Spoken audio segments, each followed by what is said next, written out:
আচ্ছা, শক্তি দিয়ে যা হয় না তা কি বুদ্ধি দিয়ে করা সম্ভব? আজকে আমরা এক কৃষক আর একটা ছোট্ট ইঁদুরের গল্প শুনব। আর এটা কিন্তু শুধু একটা সাধারণ গল্প নয়। এটা আমাদের শেখাবে যে অনেক বড় বড় সমস্যার সমাধানও আসলে আমাদের চোখের সামনেই থাকে। চলুন না, এই বুদ্ধির লড়াইটা একটু কাছ থেকে দেখি। তো গল্পের শুরুটা একদম সাদামাটা। ভাবুন, এক গ্রামে একজন সাধারণ কৃষক থাকত, আর ছিল তার একটা গোলাঘর। কিন্তু এই শান্ত পরিবেশেই এমন এক বুদ্ধির লড়াই শুরু হতে চলেছে যা আমাদের অনেক কিছু শিখিয়ে দেবে। তো কৃষকের জীবনে হঠাৎ একটা বড় সংকট চলে এলো। তার সারা বছরের পরিশ্রম, মানে তার জীবিকার একমাত্র যে উৎস, সে গোলাঘরেই একটা উপদ্রব শুরু হলো। আর মজার ব্যাপার হলো, একরত্তি একটা প্রতিপক্ষ তার জন্য বিশাল এক মাথা ব্যথার কারণ হয়ে দাঁড়ালো। একবার চিন্তা করুন, কৃষকের গোলাঘর তার কষ্টের ফসলে একদম ভর্তি, কিন্তু একদিন সে খেয়াল করল তার শস্য একটু একটু করে যেন উধাও হয়ে যাচ্ছে। কে করছে এই কাজটা, আর কিভাবে তাকে থামানো যাবে? রহস্যের সমাধান তো হল, কিন্তু তাতে কৃষকের দুশ্চিন্তা আরও বেড়ে গেল। কারণ এই ঘটনার পেছনে কোনো বড় দল ছিল না, ছিল শুধুমাত্র একটা ইঁদুর। তবে এ কোনো সাধারণ ইঁদুর নয়, এক কথায় এক অসাধারণ চালাক প্রতিপক্ষ। আর এখান থেকেই কিন্তু গল্পটা একটা অন্য মাত্রা পেতে শুরু করে। কৃষক তখন তার জানা সব রকম চেষ্টা করল। সে ফাঁদ পাতল, বিষ দিল, মানে শক্তি আর উপকরণের দিক থেকে সে কিন্তু অনেকটাই এগিয়েছিল। কিন্তু অন্যদিকে ওই ছোট্ট ইঁদুরটা শুধু নিজের বুদ্ধির জোরে কৃষকের সব প্ল্যান বানচাল করে দিল। এটা আর সাধারণ কোনো সমস্যা ছিল না, এটা হয়ে উঠেছিল বুদ্ধির এক অসম লড়াই। বারবার হেরে গিয়ে কৃষক এবার বুঝতে পারল যে তার পুরনো কৌশলগুলো এই চালাক ইঁদুরের বিরুদ্ধে কোনো কাজেই আসছে না। তাই সে তার রণনীতি একদম বদলে ফেলার সিদ্ধান্ত নিল।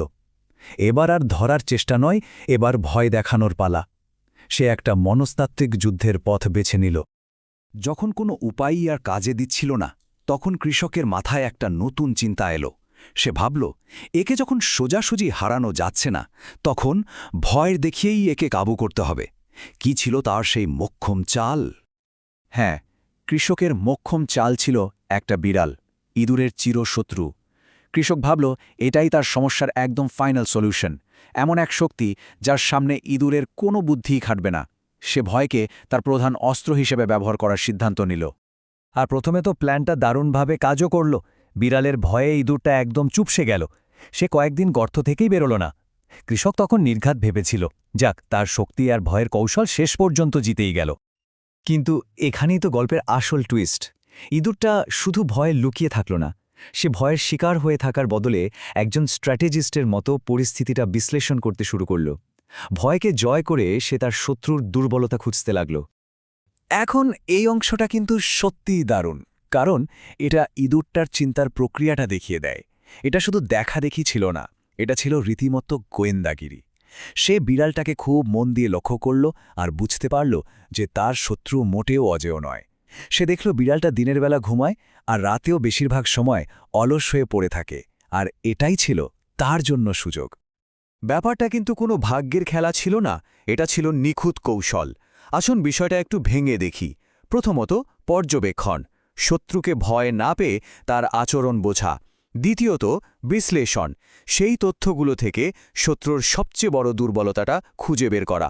আর সবশেষে বাস্তবায়ন, এমন একটা প্ল্যান তৈরি করা যেটা সরাসরি সেই দুর্বলতার ওপরই আঘাত হানবে। আর প্ল্যানটা কি ছিল জানেন? একদম সহজ, কিন্তু কি অসাধারণ বুদ্ধি। ইঁদুরটা ঠিক করল সে বিড়ালের শক্তির সাথে লড়বে না, বরং তার শক্তিকেই অকেজো করে দেবে। রাতে যখন বিড়ালটা অলসভাবে ঝিমোচ্ছে, তখন সে চুপি চুপি গিয়ে তার গলায় একটা ছোট্ট ঘণ্টা বেঁধে দেবে। ভাবুন, একটা সাধারণ আইডিয়া, কিন্তু এর ফলাফল ছিল সুদূর প্রসারী। এই এক চালে পুরো খেলার ছবিটা কিভাবে বদলে গেল ভাবুন। সেই মুহূর্ত থেকে যখনই বিড়ালটা সামান্য নড়াচড়া করত, তখনই ঘণ্টার আওয়াজ হতো। ব্যাস, ইঁদুরটা নিজের জন্য একটা পারফেক্ট ওয়ার্নিং সিস্টেম তৈরি করে ফেলল। বিড়ালের সবচেয়ে বড় অস্ত্র ছিল তার নিঃশব্দে আক্রমণ করার ক্ষমতা, আর এই ছোট্ট ঘণ্টাটা সেই ক্ষমতাকেই পুরোপুরি নষ্ট করে দিল। কৃষক তো পুরো হতবাক। সে দেখল বিড়ালটা গোলাঘরেই আছে, মানে তার সবচেয়ে বড় অস্ত্রটা ওখানেই আছে। কিন্তু ইঁদুরটা আগের মতোই নির্ভয়ে স্বাধীনভাবে ঘুরে বেড়াচ্ছে। তার ভয় দেখানোর এত শক্তিশালী প্ল্যানটা একটা ছোট্ট ঘণ্টার কাছে এভাবে হেরে গেল। তাহলে এই পুরো গল্পটা থেকে আসল শিক্ষাটা কি? এটা তো শুধু একটা বিড়াল আর ইঁদুরের গল্প নয়। এটা আমাদের শেখায় যে কোনো সমস্যার সমাধান শুধু শক্তির ওপর নির্ভর করে না, বরং সঠিক কৌশলের ওপর নির্ভর করে। আর এই কথাটা গল্পের মূল ভাবনাটাকে দারুণভাবে তুলে ধরে। কৃষক শেষ পর্যন্ত একটা খুব দামি জিনিস শিখল। ভয় দেখিয়ে হয়তো কিছুক্ষণের জন্য কাউকে থামানো যায়, কিন্তু তাকে হারানো যায় না।